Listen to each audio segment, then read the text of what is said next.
যুব উন্নয়ন অধিদপ্তর কর্তৃক সহকারী উপজেলা যুব উন্নয়ন কর্মকর্তা হিসাবে নিয়োগ নেওয়া হবে, যেখানে পদের সংখ্যা হচ্ছে 242টি। আর বেতন স্কেল কত, তাছাড়া আবেদন কবে থেকে শুরু হবে এবং কিভাবে আবেদন করতে হবে সব কিছু নিয়ে ডিটেলে এই ভিডিওতে আলোচনা করব। চলুন শুরু করা যাক। প্রথমে এখানে বলা হচ্ছে যে পদের নাম হচ্ছে সহকারী উপজেলা যুব উন্নয়ন কর্মকর্তা। পদের সংখ্যা হচ্ছে 242টি।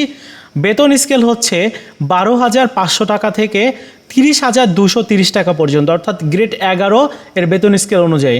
আর শিক্ষাগত যোগ্যতা হচ্ছে কোনো স্বীকৃত বিশ্ববিদ্যালয় হতে দ্বিতীয় শ্রেণীর স্নাতক বা সমমানের ডিগ্রি থাকতে হবে।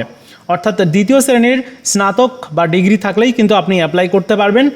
এখানে আবেদন কবে থেকে শুরু হবে?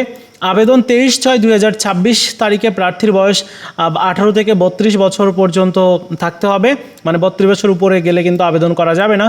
তাছাড়া অনলাইনে আবেদন 24 তারিখ থেকে শুরু হবে, 24 মে থেকে শুরু হবে। এই আবেদনটা কিন্তু অবশ্যই প্রত্যেকেরই করা উচিত। আবেদনের শেষ তারিখ হচ্ছে 23/6/2026 তারিখ। আবেদন করে শিক্ষাগত যোগ্যতা তো উল্লেখ করাই আছে। 64টা জেলার সকল প্রার্থীরা কিন্তু এই আবেদন করতে পারবে। এখানে বেশ কিছু বিষয় উল্লেখ করেছে যে লিখিত পরীক্ষায় উত্তীর্ণদের প্রার্থীদের মৌখিক পরীক্ষার সময় সকল সনদ বা অনাপত্তিপত্র কাগজপাতি যেগুলো রয়েছে এগুলোর কপি, 1 কপি সত্যায়িত ফটোকপি দাখিল করাতে হবে।